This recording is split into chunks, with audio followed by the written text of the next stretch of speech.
So yeah, mudras. I've been working with mudras probably for the last 20 years. I met someone who had studied with a mudra guru in Nepal, and he shared some traditional mudra sequences with me. And I really had no idea of the power of mudras until I started putting my hands into these positions in this particular sequence. And I found that it was so calming and so restorative and so healing that I became absolutely fascinated with the power that we have in our hands. And so I started doing quite a bit of research, and I found out a lot about gesture. And I think the first thing that we want to know about mudras is that they literally seal energy into the body. So we can tend to expend a lot of energy, and mudras gather energy. It's like they pull energy in just through putting our hands in various positions. Um, Mudras are also the names for asanas, for yoga postures, but in this instance, we're looking at mudras in terms of hand positions, hasta mudras. And the word mudra, the traditional word mudra, is broken into two words. So it's mud, which means that which pleases or that which brings joy, and dra, which comes from oneness. So something beautiful that comes from wholeness or completeness. And mudra was also the name that was used to describe the seal on an envelope. So, when you press the seal on the envelope, and that was, a sign from in the ancient times in India that there was a message coming from the king, and that would be like exciting news. So mudras have been around for thousands of years in India, China, and Japan, and even Western traditions use mudra, like prayer position or the benediction of a priest.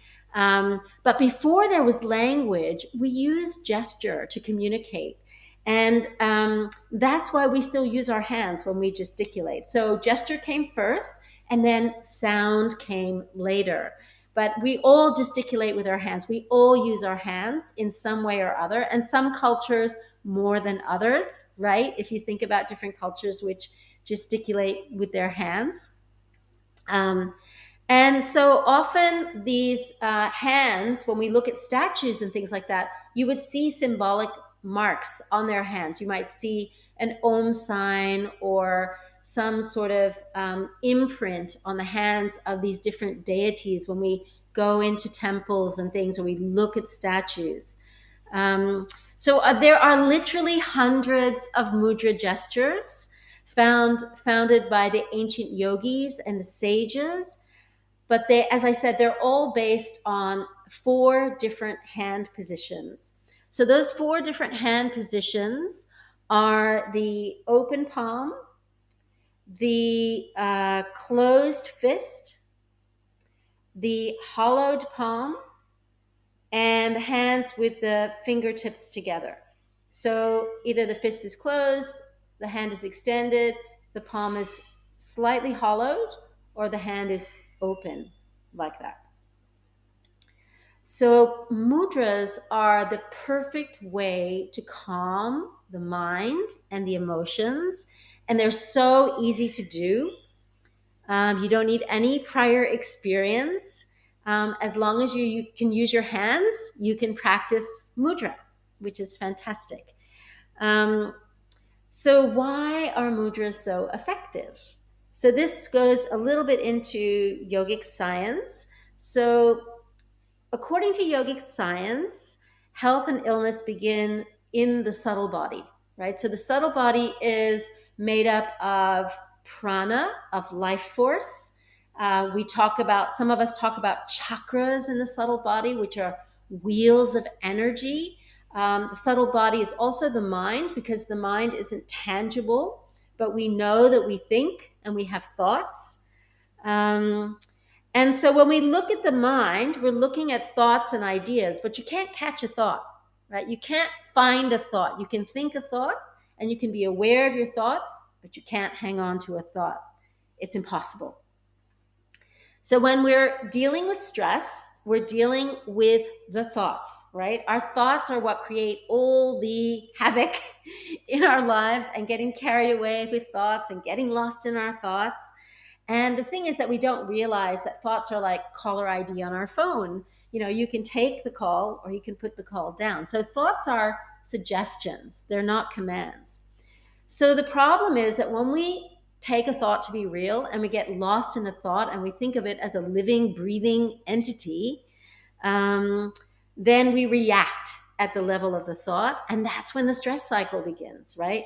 So what's amazing about mudras is we can use the hands as subtle switches to switch on the part of our brain that invokes the relaxation response. And so we can actually totally rewire our brains just by putting our hands into different positions. I've got a few notes with me here because I don't want to miss anything.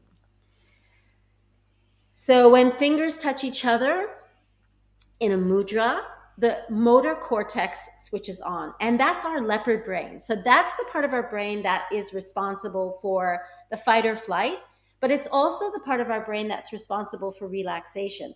So what's interesting is the part of our brain that's responsible for movement is also the part of our brain that's responsible for the relaxation part, right? So that if a tiger is coming towards us, we are going to run. The limbs are going to move. We're not going to stay still. And then if something is going on in our lives that's totally relaxing, like something where we just feel so, we're watching a sunset, or we're with our beloved, then the whole body totally relaxes. So the part of the brain that does that is the part of the brain that's responsible for movement. And that's why when we focus the hands into certain positions, we completely calm down. So the fingers also relate to the 5 elements. So the thumb is fire, the index finger is air, the middle finger is space, the ring finger is earth, and the little finger is water. Now, in different traditions, they will say that the fingers relate to different elements. So if you come from the Chinese medicine perspective, you might say, no, no, no, that's not right. These are the elements for these fingers, like that this is earth, and this is water, and this is fire, and this is um, air, and this is space, right? But the for the yogic tradition and for the lineage of mudras, and also for Ayurveda, we will say that this is the fire element, this is the air element, the middle finger is the space, the ring finger is the earth, and the little finger is the water element. So you can imagine if you're bringing fingers, different fingers towards each other, you're balancing the different elements. Now, if you're familiar with Ayurveda, and I actually have a very short course here on Insight Timer on Ayurveda and your doshas, then even the hands and the fingers represent the doshas. So the fire element is related to Pitta dosha. So your thumb is Pitta. And then these 2 fingers, the air and space element, are Vata. And then the ring finger and the little finger are Kapha. So again, when you're putting different fingers together, like so, you're balancing those doshas as well. So it's a really quick way to access the elements and calm the elements down. But I'm not going to talk too much about Ayurveda in this session. This session is actually about getting into it and experiencing a mudra sequence, which we're going to do in one moment. So the other thing I wanted to share with you is that, and I'll just get to it here, mudras can be invoked for healing. Mudras can be used for concentration. And then we can work with a specific theme, like a quality, or what I love to do is work with a deity and actually creating a sequence that embodies the characteristics of that deity. So, for our purposes today, we're going to work with Ganesha. Oh, Rachel, what is a dosha?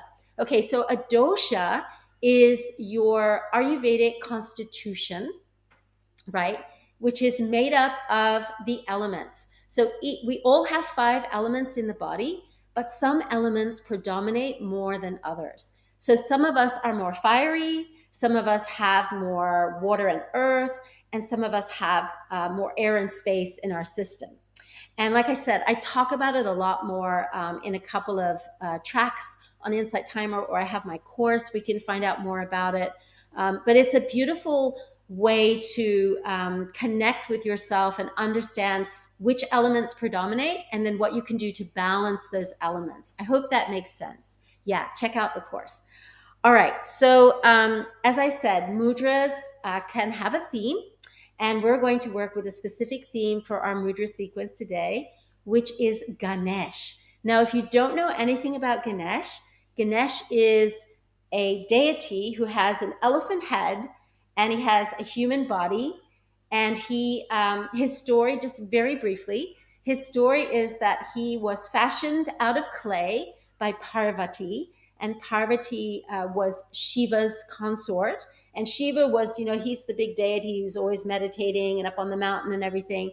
So Shiva was very busy meditating, and Parvati was left alone, and she wanted someone to play with. So she fashioned a child out of clay, and then she decided to have a bath. And she said to her child, who she named Ganesh, I want you to guard the door.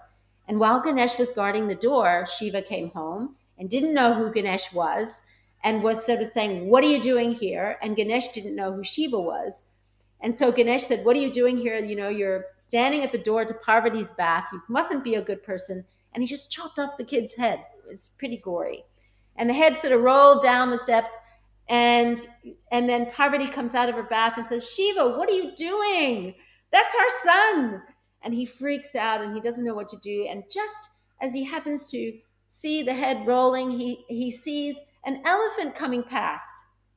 And the elephant graciously sees the problem and offers up his head and puts it back on the body of Ganesh.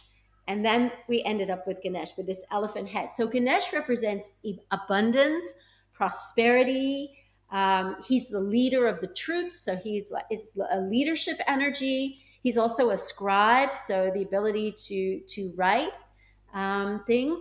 And so Ganesh to me is also mainly he's thought of as the remover of obstacles.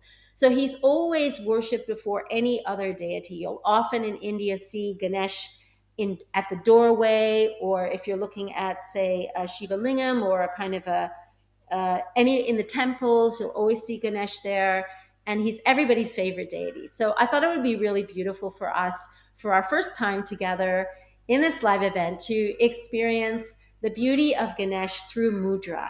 So I will go through each mudra and I'll explain each mudra and what it represents. So we'll go through it like that. And then without me talking, just demonstrating, we'll go through the mudra sequence again. So how does that sound? Does that sound fun? Okay, I'm seeing some hearts. That's great. Yeah, awesome. Wonderful. All right. So we're going to start with Anjali Mudra.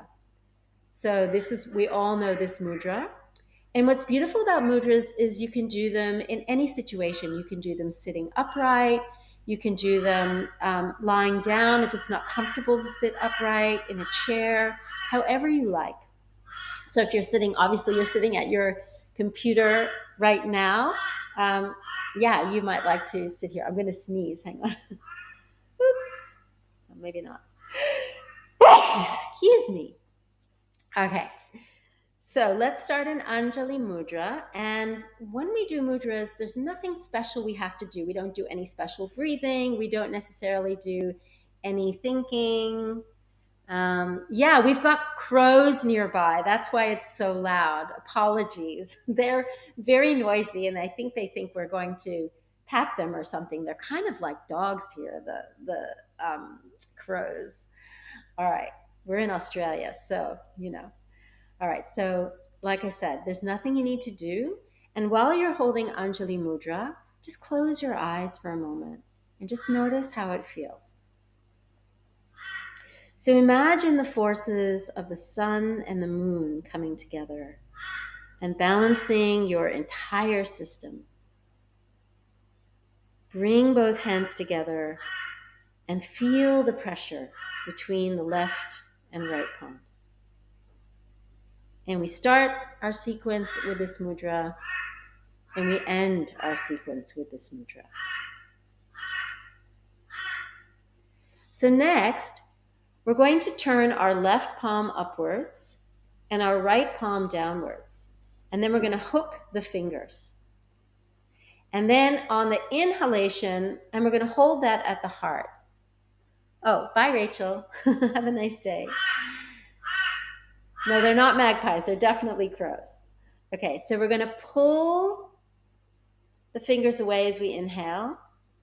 And then as we exhale, we're going to draw the fingers together. And again, as we inhale, pull the fingers apart. And as we exhale, draw the fingers together. And as we inhale, pulling the fingers apart. And as we exhale, drawing the fingers together. Now turn your hands the other way. And then we'll do it again. So you're holding the hands right at the breastbone, right? And again, as you inhale, draw the fingers away. So this is Ganesha Mudra. And as you exhale, bring the fingers together. And as you inhale, draw the fingers away. And as you exhale, drawing the fingers together. And one more, drawing the fingers away. And exhale, bringing the fingers together. Now, I just want to share a little bit about this mudra. So this is a mudra which strengthens the heart and the heart muscles. It opens the bronchial tubes and releases tension in this whole chest area. And it opens the heart center. We sometimes call that the fourth chakra or anahata. And it gives us courage, confidence, and openness towards other human beings. So it's a very beautiful mudra just to do on its own. So next we're going to come to Akash Mudra. So you're going to bring your ring finger. We talked about how the middle finger is the element of space. So you're going to bring the middle finger and the thumb together, and all the other fingers will extend. And then we're going to cross at the wrists. So this is the element of space. And if we think about space, space is expansive.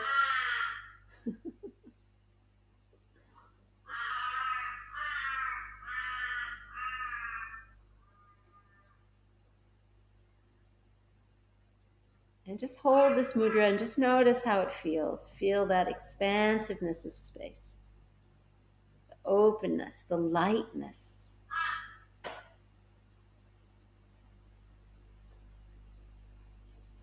All right, so our next mudra is Abhaya Mudra. So you're going to bring your right hand up and bring your left hand down and bring the thumb and index, actually leave your left palm open and have your right palm up. So Abhaya Mudra is the gesture of fearlessness. It's also for protection. So it promises us freedom from fear, but it also shows us the strength that we have. Yeah. So we often see deities in this position, and Ganesh can often be seen in this position as well. So offering his strength. Think about the strength of an elephant. All right, the next gesture is called Mahakranta Mudra, and it's simply folding at the elbows and having the hands facing towards the ears. So this is a gesture of power. This mudra strengthens the self and self-love and self-esteem. And this mudra is energizing and stimulating. So I like to think of Ganesh as a active deity as opposed to a more relaxed, soft deity. You know, this is a energy, right? It takes energy to remove obstacles. It takes strength to move beyond obstacles. It takes our will and our willpower. Okay, next we're going to go into that energy of abundance. So this is Kubera Mudra. So your thumb, your index finger, and your middle finger come together, and then the ring finger and the little finger fold in. Yeah? And then you bring your hands up. So Kubera is the deity of wealth. This is called the wish fulfilling mudra. The fulfillment of dreams and miracles can happen. And it also gives us inner repose. So that ability just to maybe hang back a little bit and see the situation as it is.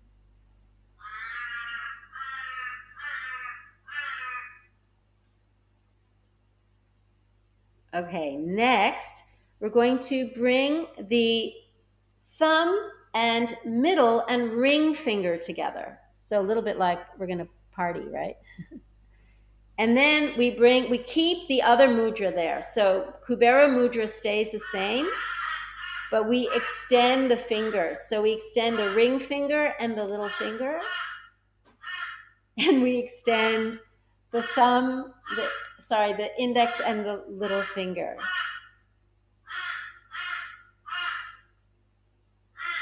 And this is called Pushan Mudra. And this mudra symbolizes accepting and receiving. So we accept with one hand and we receive with the other. And this is also a gesture of letting go.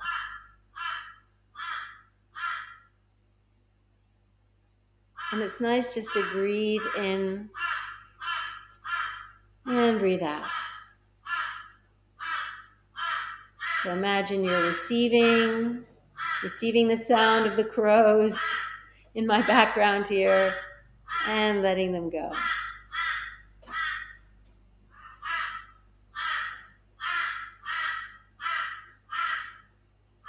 All right, and then from here we're going to come into Vyapkanjali Mudra. So this is the mudra of offering. And it expresses openness. And I love this mudra. I think of this mudra as the mudra of giving and receiving. So this is, giving and receiving in one way, and then we take that in another way. You can either be giving or you can be receiving.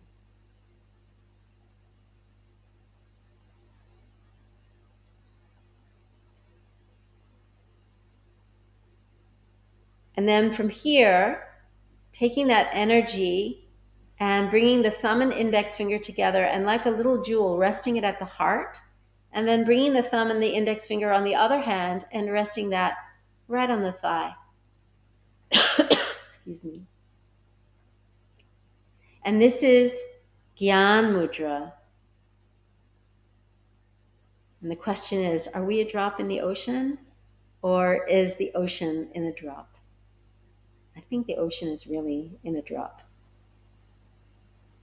So Ganesh is knowledge. Ganesh is wisdom.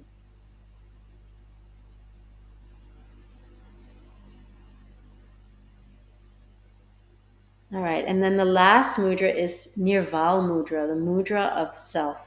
So when all obstacles are removed, what happens? We feel that lightness, that freedom, and that peace just being with ourselves. So all the fingers are touching here. We're crossing at the wrists, thumb, index, middle, ring, little finger, right? So see if you can, you might just feel the backs of the thumbs touching. It's hard to see necessarily, but hopefully you can see. And then we come back to Anjali. So we're going to do the sequence again, but this time we're just going to do it with more silence in between, just so we can feel the power of each mudra. So here we are in Anjali Mudra.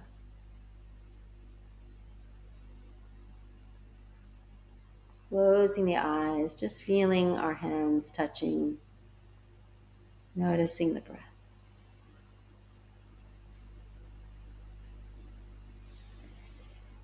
And then bringing the left palm down and the right palm up, and interlacing the fingers and taking a breath in and drawing the elbows away.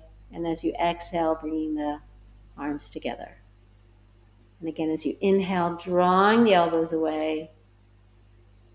And as you exhale, bringing them together. And again, as you inhale, drawing the elbows away. And as you exhale, bringing them together. And as you inhale, drawing the elbows away. And exhale together. And then we'll change sides. Again, inhale. And exhale. And inhale. And exhale. And inhale. And exhale. And inhale. And exhale. Now we're going to bring the middle finger to touch the thumb and cross at the wrists. Akash Mudra, the mudra of space. Just let your breath settle. Just notice how it feels.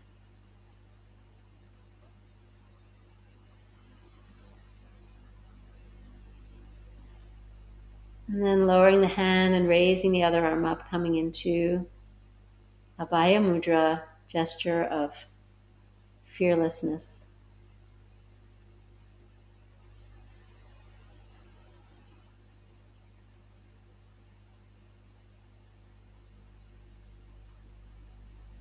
And then bringing the other arm up, Mahakranta Mudra.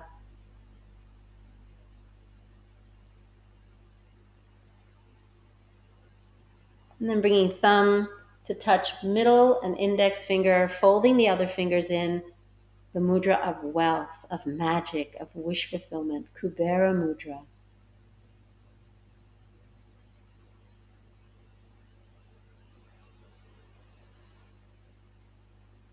And then keeping the left hand where it is and bringing the thumb to the middle finger and the ring finger. So this is the mudra, extending the other fingers. This is the mudra of receiving and letting go. Flow. Think of it like a river just flowing through you. So even though there may be challenges in your life, you can just flow with it. You can go with the flow.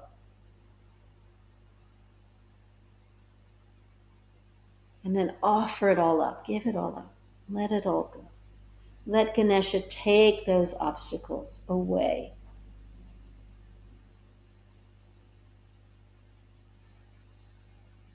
And then feel the wisdom. So thumb and index finger come together. Thumb and index finger. This is Gyan Mudra, the mudra of wisdom.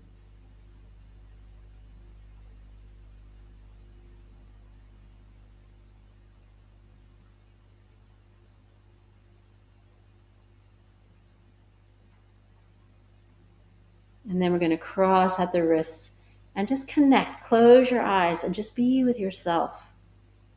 You are that pure, unconditioned consciousness.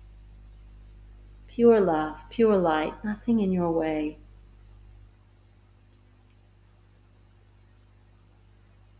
You are that wholeness, that peace, that stillness.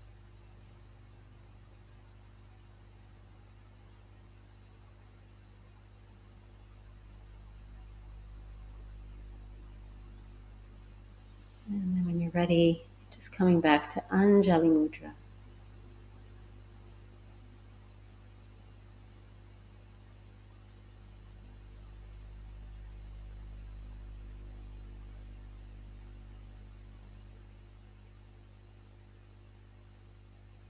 And then let's chant Om together 3 times just to finish the sequence.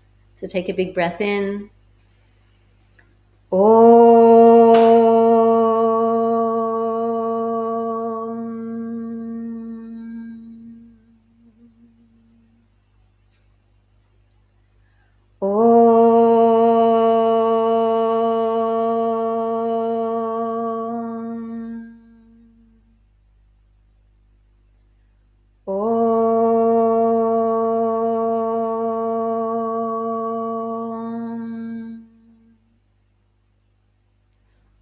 Shanti, Shanti, Shanti.